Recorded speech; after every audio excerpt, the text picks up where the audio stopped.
let's talk about books. Welcome in. All right, introduction. Hello, welcome to my reading recap. My name is Bella.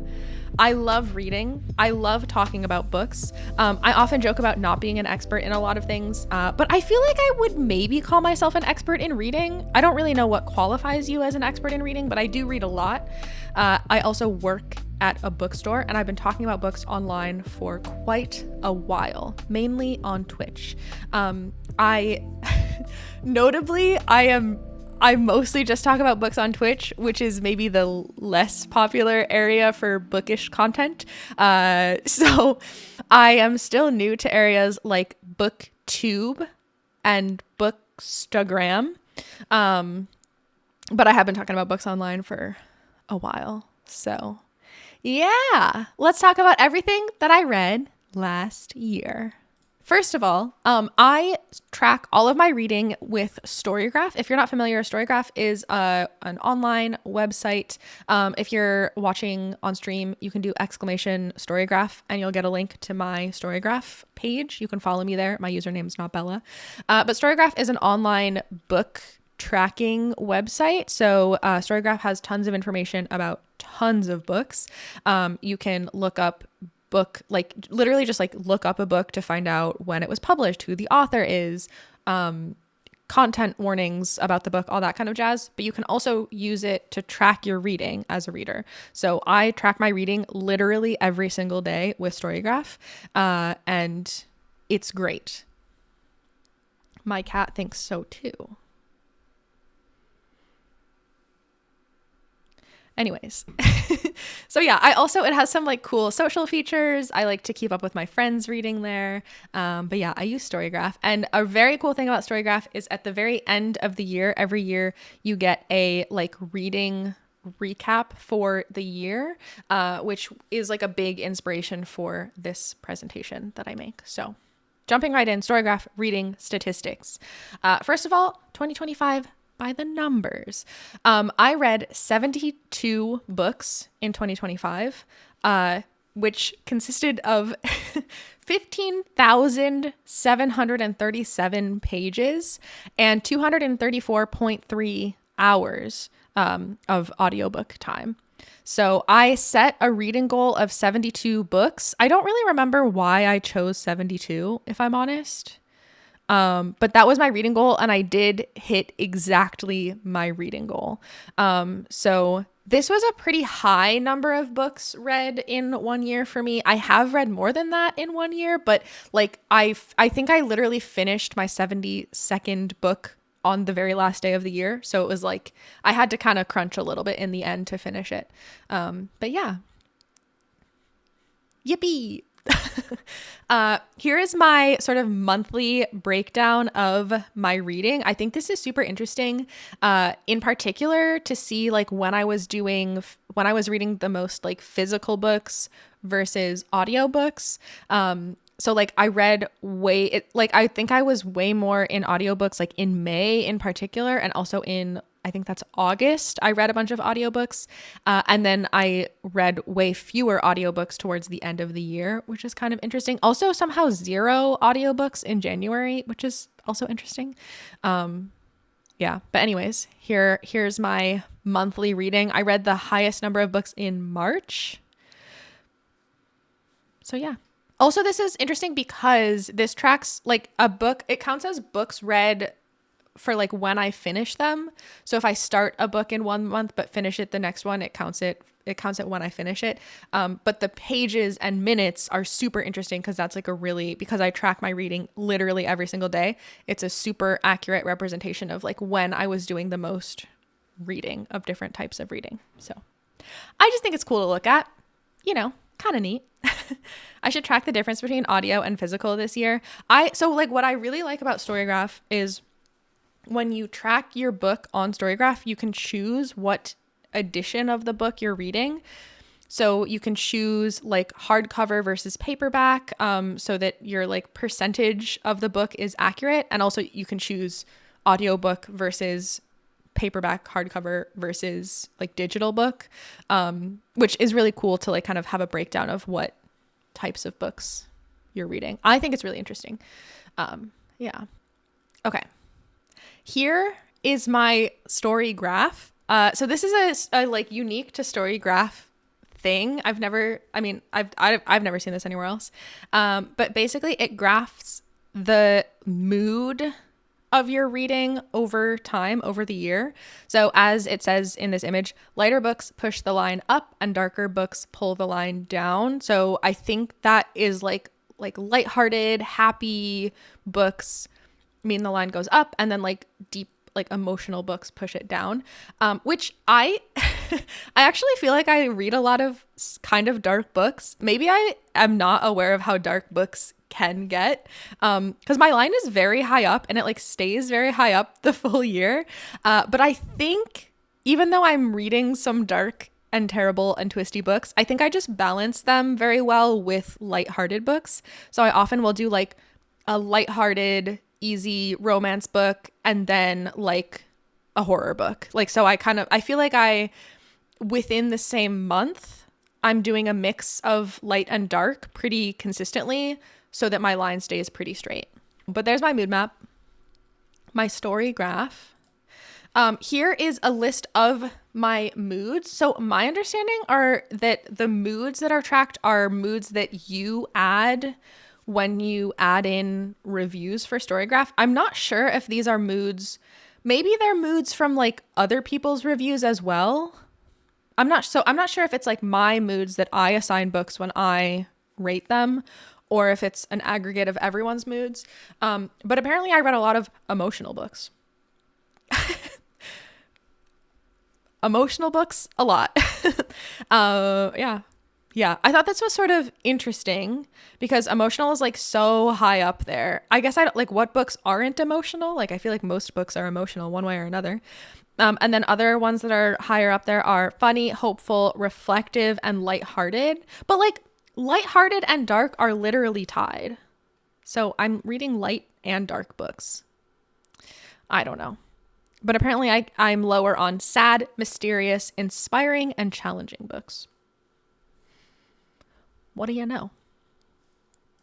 Okay, next, my genres, my most popular genres. So my most recurring genre in 2025 was contemporary, which is like is a genre, but I feel like it's a genre that appears in a lot of other genres, so it kind of makes sense that it shows up so much. So kind of ignoring that, my second most, which basically most genre, was romance. I didn't realize how much romance I had read, but I have been increasingly more into romance books. If you have been here for a few of my reading recaps, you will know I did not used to be a romance reader. I used to really dislike romance books. I found they just weren't my vibe. I can be sometimes kind of particular about romance books, and I think some of the romance books that I was first exposed to, they weren't for me. But look at me now. I'm a romance reader. Isn't that cool? And then my next most recurring genre was LGBTQIA+, which is not a surprise to me. I read a lot of queer books, and then fantasy, and then also young adult was surprisingly high up there. I read more young adult books than I expected. Although actually looking at that, I think that's either 6 or 7. That's like what, 7 YA books, and it's possible that the Hunger Games books are tagged as YA. So maybe I actually did not read that many young adult books. I just reread the Hunger Games. I don't know. But yeah, those are my recurring genres. Next, my format. I thought this was super interesting.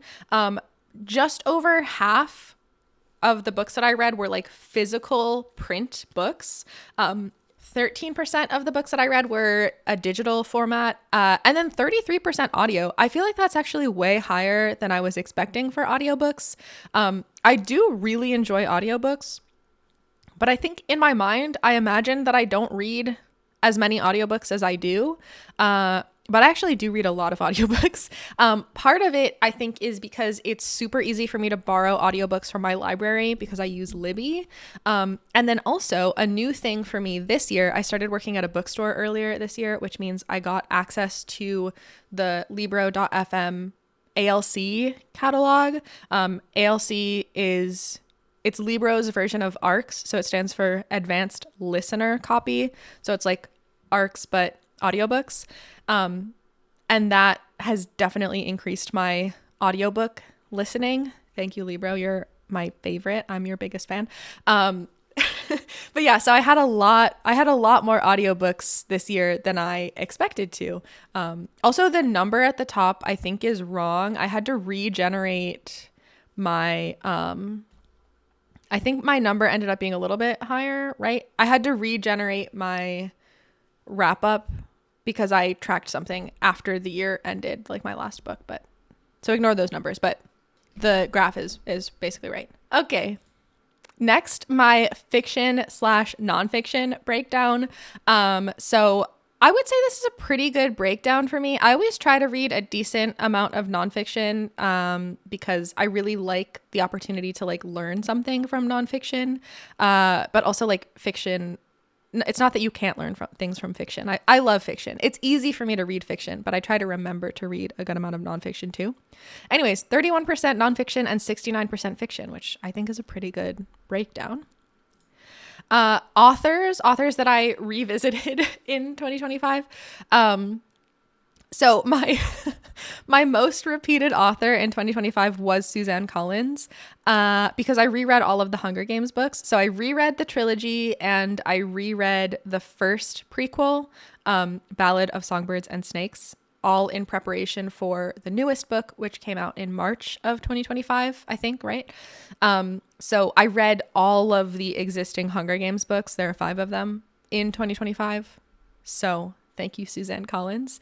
I also had a little cowboy romance series moment, and I revisited Lila Sage. And then I also reread some Emily Henry books and read the newest Emily Henry book that came out in 2025. So I had some extra Emily Henry. So all authors, well, one of these authors was new to me in 2025, but the other 2 were authors that I already loved. So that's interesting. Next, my buddy reads. So Storygraph has like an in-app or like on website feature called Buddy Reads, where you can set up a buddy read where you read a book with other people and you can like share comments with one another. So I participated in 7 buddy reads in 2025, which was pretty cool. One of these was with like a group of pals in a community. We did like a book club reading together. One of these buddy reads was I think we've done this at least 2 times now. Every new Emily Henry book, I have some friends who we buddy read it together. I feel like this year I did not do a great job in our buddy read and I did not leave as many comments as I now. Like, I wish I would have left more. So I hope Emily Henry has a new book coming out this year so that we can do another buddy read. And then the rest, I set up buddy reads for all of my Hunger Games rereads, which were very fun to do. So thank you, everyone. I really love doing buddy reads. I think they're super fun and I would love to do more going forward. So if anybody wants to read books with me or with a group, let me know and I'd be happy to set up some more buddy reads because I think they're so fun. I love like getting to see each other's comments. But yeah, these are my 2025 buddy reads. Next, my 2025 ratings. I try to rate every single book that I read with the exception of I typically don't rate nonfiction books. For some reason, I have not yet figured out a good way to objectively, well, okay, let's be real. I'm bad at rating books. I think this graph is evidence that I need some work on my rating system. I think I had a bit of time in the middle of the year where I was just like way too generous with my ratings and I rated things a little bit higher than I maybe should have. But also I did do a very good job this year of just picking books to read that I enjoyed. So like this is great. I picked books that I read that I loved. Like that's great. But yeah, so I don't currently rate nonfiction books.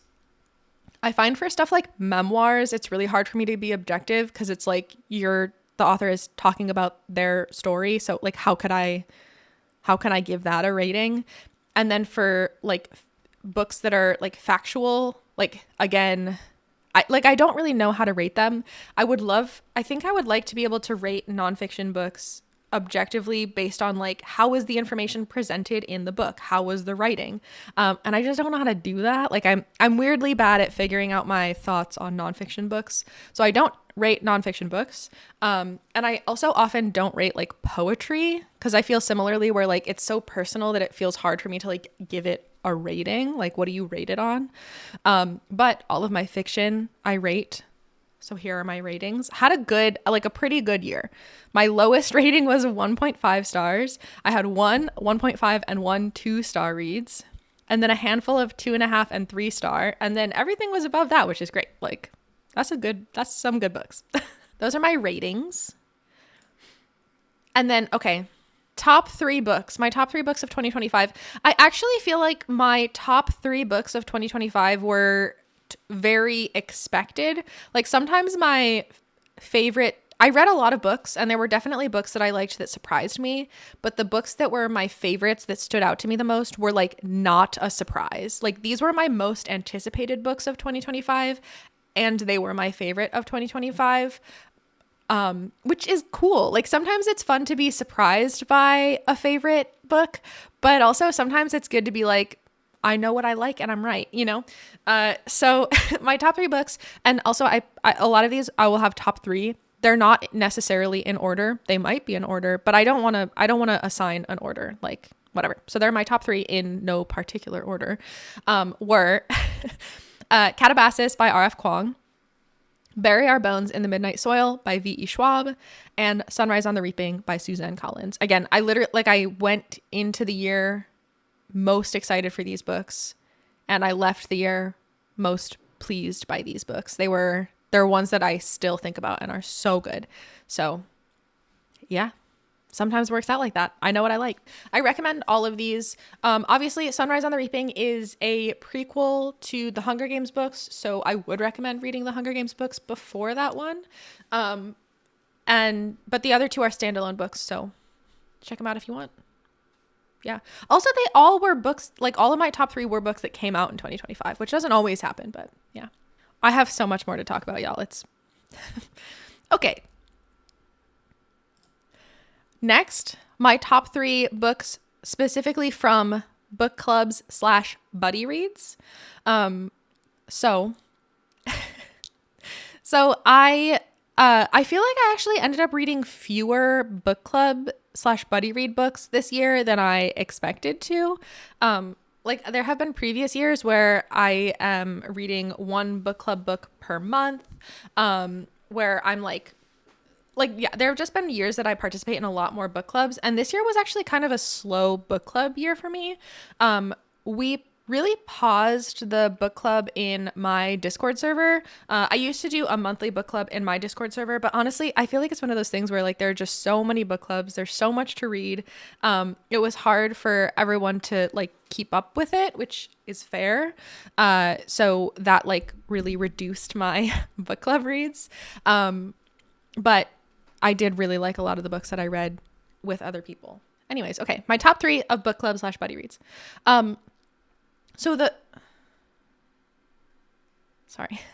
Okay, we have The Briar Club by Kate Quinn, The Night Watchman by Louise Erdrich, and Great Big Beautiful Life by Emily Henry. So both The Briar Club and The Night Watchman were actually book club selections for book clubs that I participated in at work. This year at work, we started a historical fiction book club, and I really like historical fiction. So both of these were historical fiction book club picks, and I really, really enjoyed the books, and I really enjoyed the discussion that came out of them. The Night Watchman was just super interesting, so it was like a really good discussion, but the Briar Club was so, like, it felt like a really good book club book, because there were a bunch of different characters and stories to process, and so I felt like it really lent itself to like talking through all of that with a group, which was really fun. And then as usual, like I said, I love doing a buddy read of Emily Henry books, because it's just fun to do that with my friends. So those are my book club / buddy, like basically my group reads top 3. Then my top 3 audiobooks. I think all of these audiobooks I actually got through the Libro.fm ALC program. So thank you, Libro. I appreciate it. And I also borrow a lot of audiobooks from my library. So I'm an audiobook fan. I like audiobooks. These are my top 3 faves from 2025. Well, actually, by Maisie Eddings. This, I was so surprised. I loved this one. It was so fun.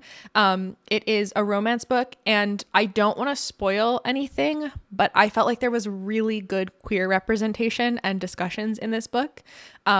So don't judge a book by its cover. It had good queer, like, I really liked the queer representation that ended up being in the book. And it was just so fun. The banter was good. The characters were fun. Ooh. Next, I have Spread Me by Sarah Gailey. I'm gonna warn you, this is a freak book. This is a freak book. It was so good. It was so good. And then this one also really surprised me. How to Be Well by Amy LaRocca. LaRocca. This is a nonfiction book, and it's kind of about the wellness industry, but largely it's about it's not pro wellness industry, it's sort of like dismantling the lies of the wellness industry, maybe is what I would say. I really liked it. I think there's so much of the wellness industry that's like meant to make women spend money that they don't need to be spending on things that they don't need and that don't do what they say they do. So this was a really interesting book. Yeah, but yeah, those are my 3. And actually, okay, the Sarah Gailey book I definitely would have read regardless, but the other 2 books I think I only found through the Libro ALC program. So thank you, Libro. I was glad to get to read these and then recommend them at the bookstore. So it was cool. Next, my top 3 nonfiction. I think all of these I read. Yeah, I think all of these I read in audiobook format as well, or listened to in audiobook format. I think one of them I borrowed from the library. Everything is Tuberculosis. I think I borrowed from my library, but the other 2 I got again from the Libro ALC program. Libro, you're the best. Thank you. So we have The Gales of November by John U. Bacon. This is about the Edmund Fitzgerald, which if you're not from the Midwest, you might not know about, but it is a ship, a huge freight ship that sank 50 years ago as of November 2025.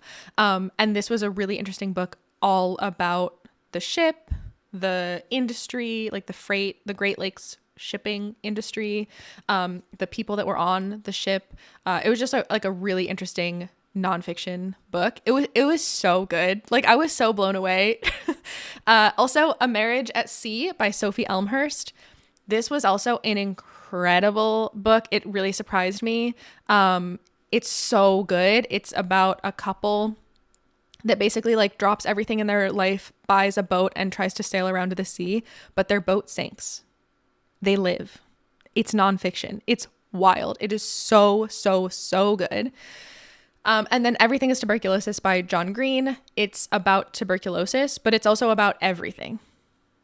It's very interesting. Really, really, really good. So yeah, these are my favorite nonfiction. Like I said, I actually listened to all of these in audiobook, and I thought they were great as audiobook. I would recommend reading them physical as well, but really good.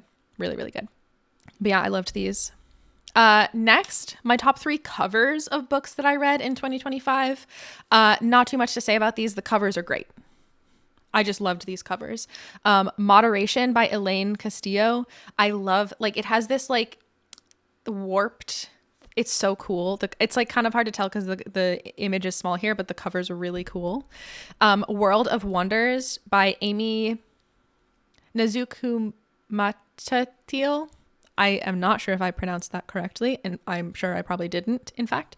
The cover is so cool. It's hard to tell again because the image is small here, but it has a bunch of drawings of different creatures and stuff. It's really pretty.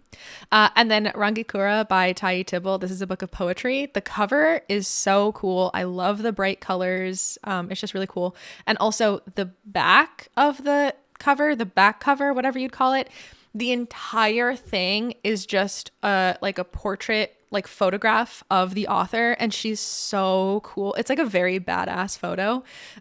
So I really like the front cover, but also the back cover is cool on that one. Next, my top 3 arcs. So these are books that I got early access to either through like through work. So either through Libro as an audiobook or through like how I get arcs at work. We have Hot Girls with Balls by Benedict Nguyen. This one, this one, I saw the cover and I was like, love it. I saw the title and I was like, love it. Had to read it. And it ended up, I didn't know like anything about it before I picked it up. I ended up loving it. Like it was so good. It was really interesting. It's like sports, queer, like modern digital technology, social media age. It was really good. It was like surprising and really good. I really enjoyed it. Julie Chan is Dead by Lian Zhang, which is, I don't remember if this, I can't recall if this would be categorized as like mystery or something. But it also has like a kind of like technology, social media vibe, and it's really, really interesting. I liked it a lot. And then Mounted by Bitter Kali, which is it's a horse book. It's nonfiction, and it's like a series of essays. It's like nonfiction, horses, queer. The author is Black, and it is about the author's experience as like a Black queer horse girl, which is, it's really interesting. It was a really cool book. I liked it a lot. So those are my top 3 arcs of 2025. Next, my 3 books that I would reread, like 3 books that I read in 2025 that I would reread. One of these, I wrote in my little note, one of these is sort of cheating because I put The Hunger Games on here. I reread The Hunger Games in 2025 and I'd reread it again.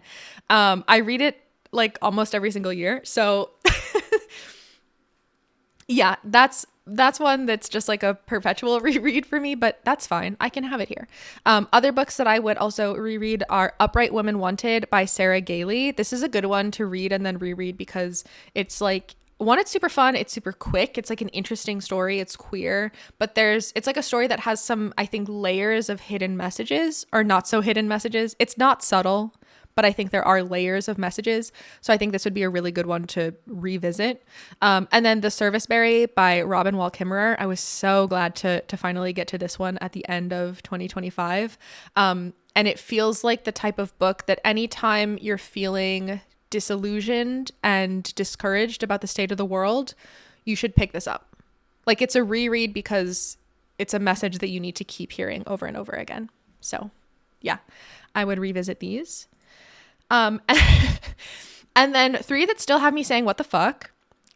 So I'm just going to read what I wrote here. Freaky sexual preferences, more freaky sexual preferences, and a freaky digital world / work environment. These books were weird and freaky, and they're still taking up space in my brain. So my freakiest books of 2025 were Sky Daddy by Kate Folk. I'm gonna let you look this one up. But yeah, that one's freaky. Spread Me by Sarah Gailey. Also freaky. This one's freaky. And Moderation by Elaine Castillo. I would say Moderation is less freaky, but it has some like the world is freaky, people are freaky, the internet's freaky vibes. So these are my freaky books. Next, this entire slide is just because I read a book that was so mid, it irritated me. These are not that book.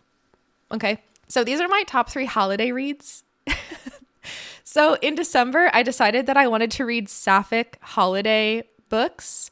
I'm not a big Christmas person. I'm usually not like super, super festive. I don't typically read like holiday books, but I saw someone post like, here's a big, huge list of sapphic Christmas books. So I was like, all right, let's do it. These were the 3 books that I really enjoyed of my holiday reads. There is a 4th book that I read that I didn't enjoy. And that's what I'll say on that. The 3 holiday books that I really liked were Make the Season Bright by Ashley Herring Blake, I've Got My Love to Keep Me Warm by Mariama J. Lockington, and I'll Be Gone for Christmas by Georgia K. Boone. I really liked these. I would recommend all 3 of these. They were really good. The one Christmas holiday book that I read that I didn't like, it could have been my jam, and it was just disappointing. You know what I mean? The plot, the setup could have been fine, but the characters were like so lacking in chemistry. It was so disappointing to me. It reminds me of, I saw this person who I follow on Instagram. I think their username on Instagram is like Dead Man's Dentist, maybe. I hope that's right. I know that sounds weird, but they make book content and I really like it. Anyways, I saw them post this take a while ago that was like, here's what is wrong with the romance genre right now, which I know that's like kind of a clickbaity take. But they went on to say something like, there's this like disconnect in some romance books recently where like a thing that makes a book really good is when you are shown what is happening and not told. And basically they were critiquing some romance books of doing this thing where they like tell you like the characters have such great chemistry, like they have the best banter, and then the like actual on page chemistry that you're seeing is super awkward.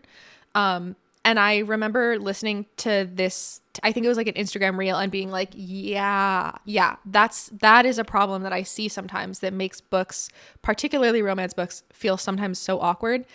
And that is a problem that I had with this other, I'm not naming it. It's not in this group. These books were great, but this other book I think had that problem where the book was sort of like, they really like, they have all these deep feelings. There's so many deep feelings. And then the characters would interact with each other and it would just be like, hey. And it was like, huh? Where are the feelings? So anyways, these books did not have that problem. These books were great. I mostly don't like to say negative things about books because it's sort of like, other than like, I'm happy to say that I didn't like a book, but I don't feel the need personally to be like, here are my most hated books of the year. Like, who cares? Let me just tell you about the good books, whatever. Like I'm always going to leave an honest review and I will tell you if I didn't like a book. But I don't really need to like go on and on about the books that I disliked. Like, who cares? So anyways, let me get back to the books that I did like. Lesson learned.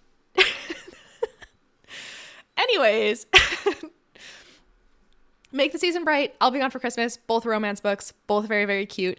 I've Got My Love to Keep Me Warm. It is also a romance book, but it's not, it's a YA book, so it doesn't really get spicy. But I really liked it. I was surprised at how much I liked it because I'm not always a YA girly, but yeah, those are my top 3 holiday reads. Next, so pleased to finally do this. Feel free to disagree with me. I have finally, as of this year, I have read all of Emily Henry's currently published adult romance, I think, books. These are like the classic Emily Henry books that everyone reads. I think Emily Henry does technically actually have some YA books. I haven't read those and I won't probably, but like these are my Emily. Okay, here are my Emily Henry rankings. Okay. I find a lot of people, this is just a fun game for me. I think all of these books are super good. Like I think the lowest I would rank any of these books is 4 stars. So all of them are great. I think Emily Henry preference comes down to like what tropes you like and what characters you identify most with or like enjoy most. So all of these books are good and I think it's fun.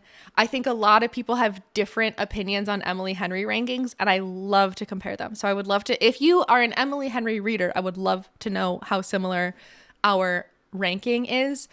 Here is my ranking. Number 1, my number 1 most favorite Emily Henry book that I've ever read is Happy Place. It's perfect to me. That is so perfect to me. Number 2, People We Meet on Vacation. This was actually the first Emily Henry book that I ever read. It's so good. I reread it this year. Spoiler for my next book recap, I guess. And I loved it. It's so good. Number 3, Funny Story. The characters are so good. The setup is so good. It's perfect. Number 4, Book Lovers. I actually really liked these characters. Number 5, Great Big Beautiful Life. I loved this book, but it's different than her other books. And I liked it, but I like others more. And number 6, Beach Read. This is my least favorite Emily Henry, and I still like it. It's just my least favorite. There it is. I thought really hard about this. Moving on, I have book superlatives. This is another part of my book recap that I do every single year. Just some like call outs to different books, specific call outs, my longest read, my shortest read, and then random specific things about books to call out. All right. So my longest book of 2025, no surprise here, it was Harrow the Ninth. This book is 560 pages and every single one of them is confusing as hell. And it is also this, if I had expanded my top 3 to top 5, this would have been in my top 5 of 2025. I won't give any spoilers, just to be clear. This is a no spoiler day, of course. I loved this book. I'm so pleased about continuing the series. Like, it's great. But dang, she was beefy. This is a big book. Harrow, my beloved. My shortest book was I Love This Part by Tilly Walden. This is a graphic novel. It's only 76 pages. It's a cute, quick read. Yeah, a nice short little graphic novel. My fastest read was Spread Me by Sarah Gailey. I read this in an audiobook and I literally finished it in one day. I don't remember how long it is, like how long the audiobook is. But I like once I started it, I could not put it down. Like I couldn't stop. I had to finish. I don't remember anything else about that day other than that I think I was like, I remember like going for a walk and hitting a certain point in my walk where I was like, how long have I been outside? Like nothing else existed. I had to finish this book. And then my slowest read was, I took 44 days to complete Harrow the Ninth. Because like you said, Crispy, it was 560 pages of a book calling me dumb. I think this is a book that you really should take your time with because of how confusing it is. Like it's meant to be confusing and that's okay. And I really feel like you just have to allow yourself to be hella confused. But I took it quite slow to allow myself maximum absorption time of the book, which I do think helped. So 44 days. Yeah, which also like 44 days is not terribly long. I'm proud. I really feel like you have to go into this book being like, I won't know what's going on and that's okay. Like I am definitely the kind of person who is like, I'm comfortable consuming media where I don't know what's going on. I know for some people it's really important that you're on, like, you know exactly what's happening for every page. And so like, this would be, if you're the type of person who needs to know exactly what's going on, this will be a tough read. But I encourage you to just try to be a person who doesn't know. Just be a not knower for 560 pages, okay? Just open up this book and be like, I don't know a G dang thing. Let's go. And I think you'll enjoy it. And by the end of it, your understanding will go from 0% to like 40%. But it's worth it. It's so good. Anyways, this is my slowest read and my most confusing. Okay, book that made me cry the most. No surprise here. Sunrise on the Reaping, the second prequel to The Hunger Games. I cried a lot. I cried a lot in this book. Yeah, like there were a few, so sorry, no spoilers. I promise you no spoilers. Absolutely, I will not spoil anything. There are a few crucial moments in this book that really, really made me cry. It's so good.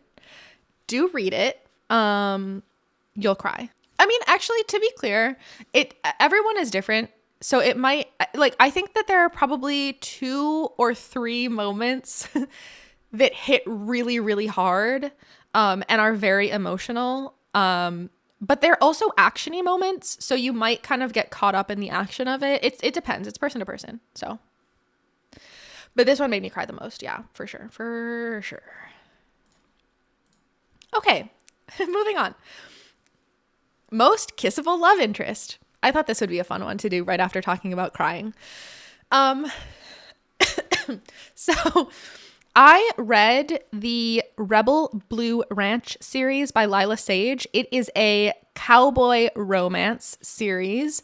I thought they were fun, just a fun little yeehaw romance moment.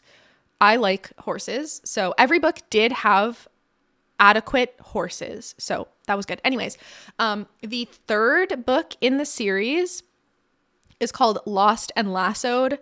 It's one of those book series where like every person that you know has a book dedicated to them falling in love.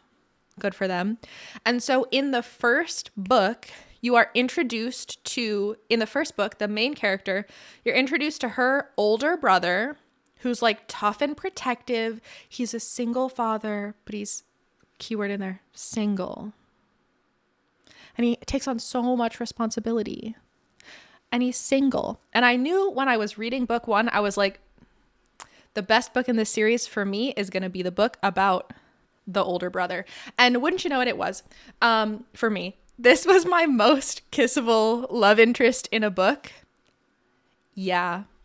I didn't know that hot, overworked, older brother, dependable, single dad was a thing for me, but now I do know that now. So yeah, there's that. I also really like the cover art. This whole series has like cover art that's similar to this, and I really liked it. Anyways. Okay, best YA read of the year. This one surprised me. I'm taking Hunger Games out of my like best YA of the year because like those are great, obviously. Those are great, obviously. Other than those, my best YA fresh read. Anyways, whatever. Okay, my best YA read of the year was I've Got My Love to Keep Me Warm by Mariama J. Lockington. This one really surprised me. It was one of my holiday sapphic romance books that I read. And it was so good. Like there were so many things about it that I ended up really enjoying. The protagonist is a senior in high school, and I don't often like vibe with that just because it's been quite a while since I was a senior in high school. So it just feels like it's hard to relate. But I loved the way like the main character was so, you get two perspectives of both of the like main characters. They're both super distinctly written. Like the writing style of the two characters is like very distinct, which I really appreciated. And the main character, like, like their whole lives are just captured so interestingly. Like they were really, really, really fleshed out. And you really got to see everything that was going on with them, which I really liked. Also, one of the main characters is like a social media like beauty influencer, but I loved the way that was written. I was really, really surprised by how much I liked this. So shout out to this book. It was so good.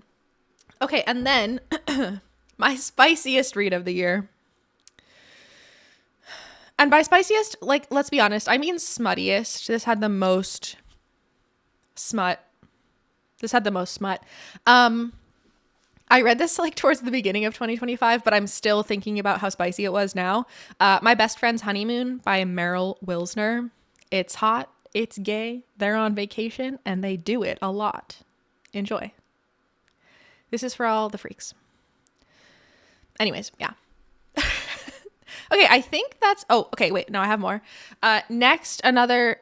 Oh, actually, yeah, here's where I get into my like random book superlatives. Okay, next, brightest cover. This looks bright on screen. It looks even brighter in person. Come and Get It by Kylie Reed. I really enjoyed this book. It's bright freaking green. It is so bright green. It's really good. My most interesting person book. This is a nonfiction book by Tara Roberts. It's called Written in the Waters. Tara Roberts is so cool. She is she writes for National Geographic, and she as an adult, she discovered scuba diving and underwater archaeology. And basically she's like, oh, surprise, this is my calling. This is what I am doing. And she writes this really incredible story. This book is incredible, but also Tara Roberts is so cool. So cool. So I would recommend this. It's really good. Okay. Most fiction coded nonfiction book. I mentioned this earlier. I listened to it on audiobook. This is A Marriage at Sea by Sophie Elmhurst. Literally, this is a true story. I mentioned it earlier. It's about the couple who like wants to sail, I think, around the world, but their boat sinks. They survive. It is such a wild, unbelievable, incredible story that, like, while reading it, there are times where you're like, you have to be like, oh my God, this is a true story. Like, you will read it and forget that it's a true story and have to remind yourself that it's a true story. It is nuts. It's nuts. It's so wild. I highly recommend it. Also, if you're someone who, for instance, wants to get into nonfiction, but is maybe new to the genre, this is definitely a good recommendation because it feels like you're reading a fiction book, but it's nonfiction. It's wild. Okay, and then best response to a shitty book. This is What You're Getting Wrong About Appalachia by Elizabeth Cat. If you read Hillbilly Elegy, you should just erase that from your memory and read this book instead. And then this is the most deep dive rabbit hole book. This is Under the Banner of Heaven by Jon Krakauer. This is not even a new book. This is like an older one. But I read it this year. I don't remember why, but I did, and I liked it. And this book, like, I'm just going to read what I wrote here. This book starts out like a murder happened among the Mormon community. And then it turns into, in order to understand this, we have to go through the entire history of the LDS Church. Let's go. It's so interesting. It's a super, super, super deep dive. Like, it draws you in with this one, like, really horrible crime, but then uses that as like an opening door to explore the entire history of the Mormon community. I think this is I recommend reading this book, especially because I think there's a lot of Mormon influence in our media that is maybe subtle, or like we have this like Mormon messaging that maybe we don't really know what's up with the Mormons. And this is maybe a good read, is what I'll say. Okay. It is the like content warning though. Check content warnings.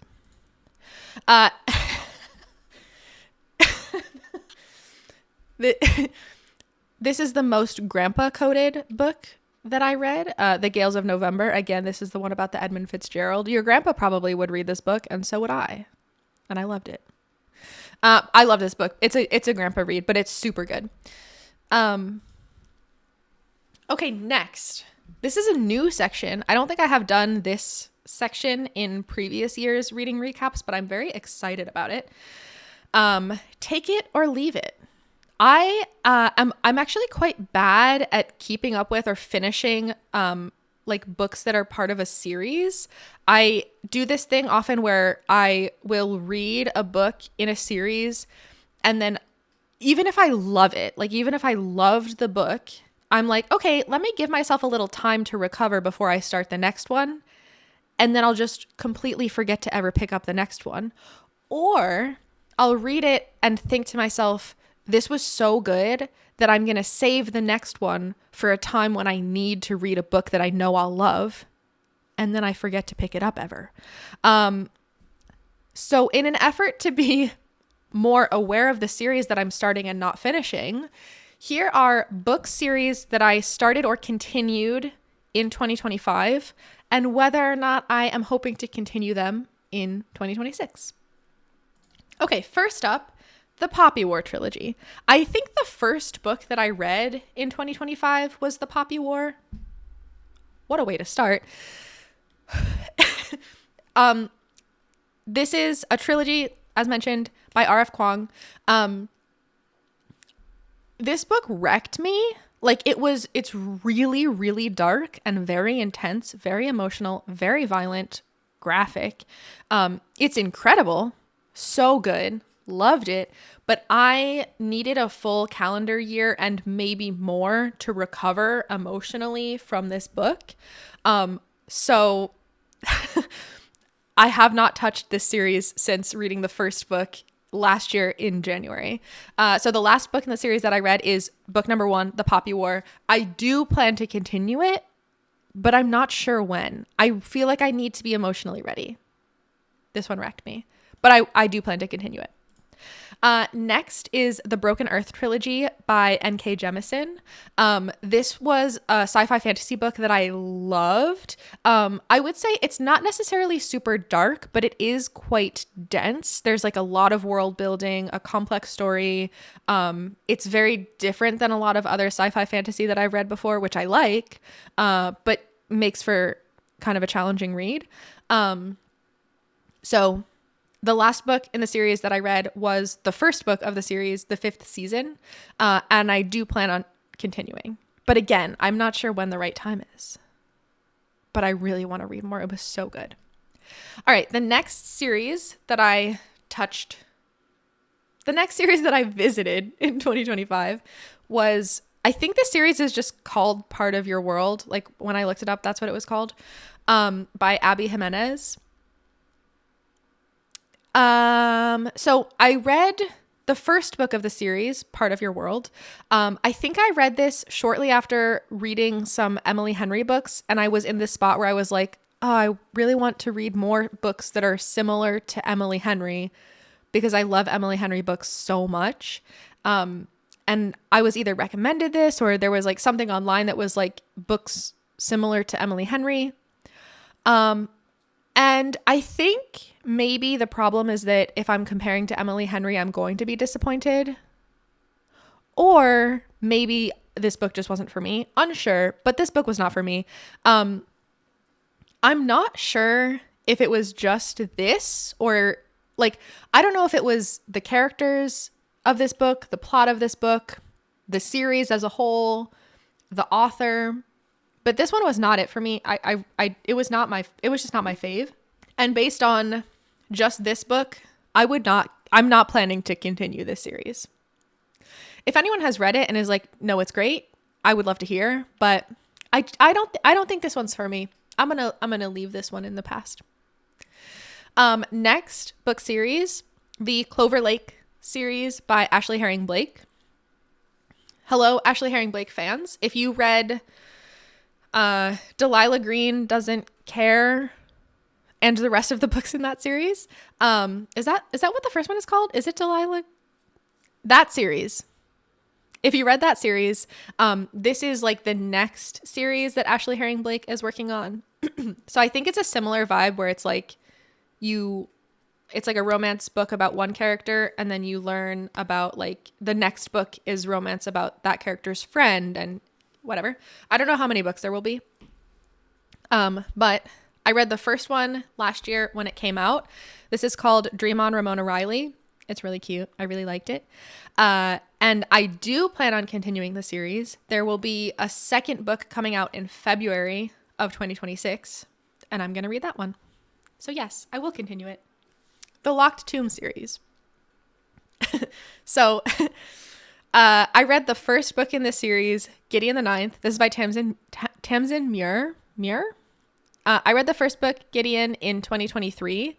And I've been thinking about it ever since. Like, this series is so good. I took a while before getting to the second book in the series because, again, as I've explained, that's just how I do series apparently. So the last book in the series that I've read is the second book in the series, Harrow the Ninth. I read it in 2025. I do plan to continue the series this year. I don't have any evidence to back this up, and I definitely could be wrong, but I am locking it in. I think that the fourth book in the series will come out in 2026. We've been waiting for the fourth book in the series for a while, and there's no set release date, but I just think it will come out this year. So I want to be ready. So I'm going to read the third book this year so that I'll be ready for the fourth book. I just think it will. Again, I have no evidence. I don't have any insider information. I have absolutely no proof, but I just feel like Alecto, Alecto the Ninth, I think, the fourth book in the series. I just feel like it's going to come out. So anyways, I will be continuing that. The next series, I read a book from the Mead Mishaps series. I read That Time I Got Drunk and Saved a Demon by Kimberly Lemming. This is like a fantasy romance book. And I picked this up because I heard it was like kind of a more like fun and different version of some of the other like romance and fantasy books that I was reading. And I really liked the characters. And it definitely was like the characters were different. It was super fun. But I felt like the plot was kind of thin. It felt like a book that was like, it was more romance than fantasy, which is fine. But I don't know. I'm not sure if maybe this was just the wrong time for me to read this book, or if I was expecting more fantasy from it than I maybe should have. Like, I don't know if it was an expectations thing. But I didn't love this one, so I'm not sure if I'll continue the series. Maybe. They're like short and sweet and like easy reads, so maybe if I'm looking for like a quick easy read, yes. But I don't know. It was like just okay to me. I don't know. Okay, and then and then the next series that I started in 2025 was the Game Changers series by Rachel Reed. Yes, you'll know exactly why I started this book. I watched Heated Rivalry, the show.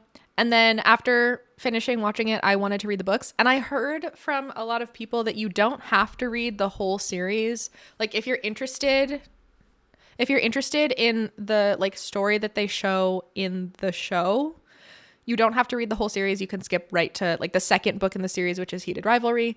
But I wanted to read the whole series. So I started at the first book and I really enjoyed it. So yeah, I read the first book in 2025. I actually have already read the second book this year. I read Heated Rivalry. That was my first book of 2026, which was a nice way to start off the year. And I do plan to continue the series. So yeah. Also, there is another book in this series that is coming out later this year, I have heard. So that's kind of cool. I'm excited about it. And that was all. Okay. We made it. I know it's been a marathon of me talking about books. We made it. That was everything that I have to say about 2025 and going into 2026. Now, let's look forward. Let's look ahead. What's next? We're going to talk a little bit. We're close to the end of books, I promise. I want to talk a little bit about my 2026 reading goals, books that I'm excited to read, and just like stuff that I'm focusing on in 2026 related to books. So what's next? First of all, my 2026 reading goals. One, I really want to do more Storygraph challenges.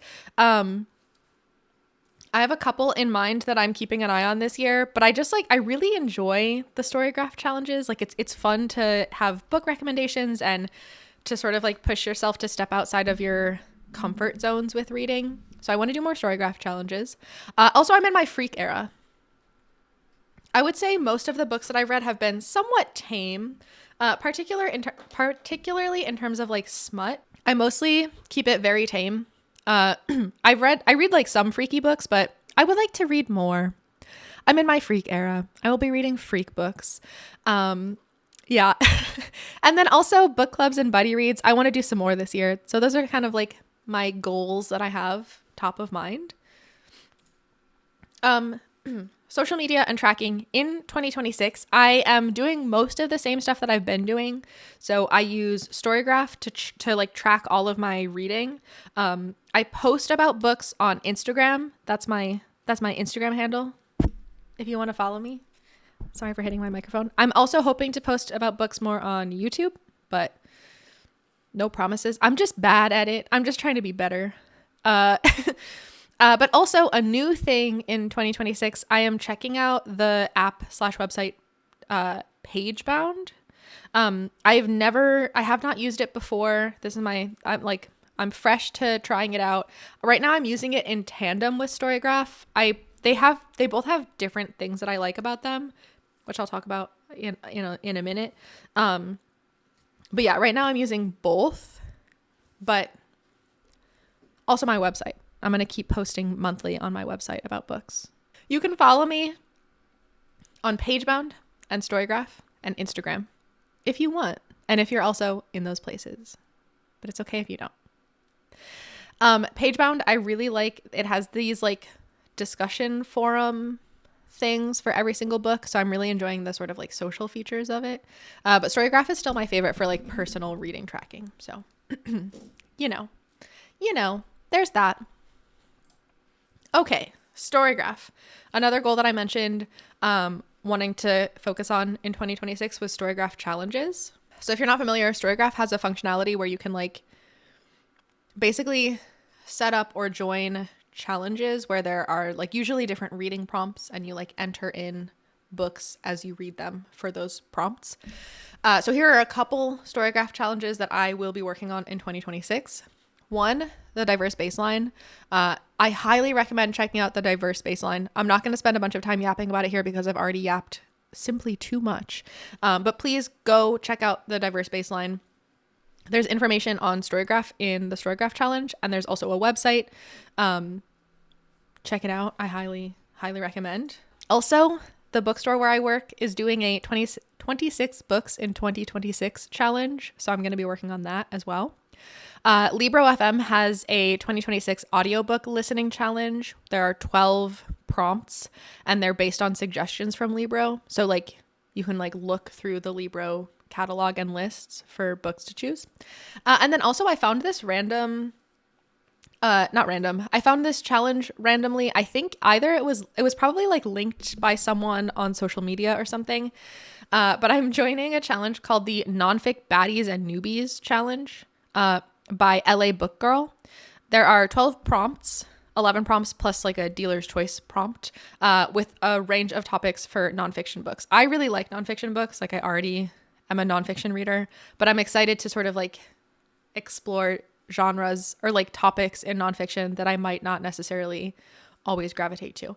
I actually am in more Storygraph challenges than just this, and I'm working on creating one. So keep an eye out for that. It might have something to do with me being in my freak era. Hello, this is Bella from A Few Days Later, editing this video. Hi. I have created a Storygraph challenge. It's called In My Freak Era. Please go join it. This is what it looks like. Read freaky books with me this year if you want to, or don't. It's up to you. Okay, bye. But anyways, Storygraph challenges. I'm going to be working on those in 2026. Also, Pagebound. This is a thing that I really like in Pagebound. Pagebound has lists and quests. So lists are just like people can, like anyone on the app can make a list of books that have like some sort of topic, whatever. And that's really cool. But quests are so cool. Quests are made by people, either I think by the app creators or people that are like really active in the app. It's like an invite only, whatever. But it's so cool. Quests are like, it's similar to a list where it's like a list of books that are within some sort of like topic or genre. And as you read more of them, you earn a quest. So like if you read 5 of them in this quest, you get like the bronze medal for the quest. And then if you read 10, you get silver, and 15 gold is typically how it is. But they're so fun. It's cool because you get to sort of like see other books that are maybe in genres that you know that you already like. And I love collecting medals. Like it's just really satisfying. So here are my quests so far because I imported all of my like reading history. So I already have a lot of quests because I've read a lot of books, but it's really fun and satisfying. And I will be collecting more quests in Pagebound. Also, on the topic of my reading goals in 2026, I want to do more buddy reading and book clubs. So I've mentioned it already a few times today, but I am very, very pleased to be kicking off the Shelf Care Book Club this month, next week, which also huge shout out to Ari Elsevis. Huge shout out for this logo. Isn't it so cute? Look at them. So like I mentioned, we've got a streamer book club called Shelf Care.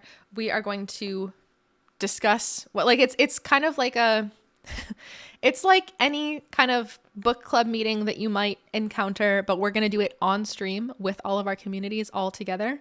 So I'm really, really pleased. I invite you all to join us for our first book club stream next week on Saturday, January 24th at 4 p.m.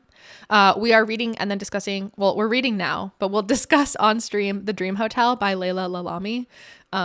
So join us for that. But yeah, so this is my action on my book club reading goal, or my book club goal for 2026.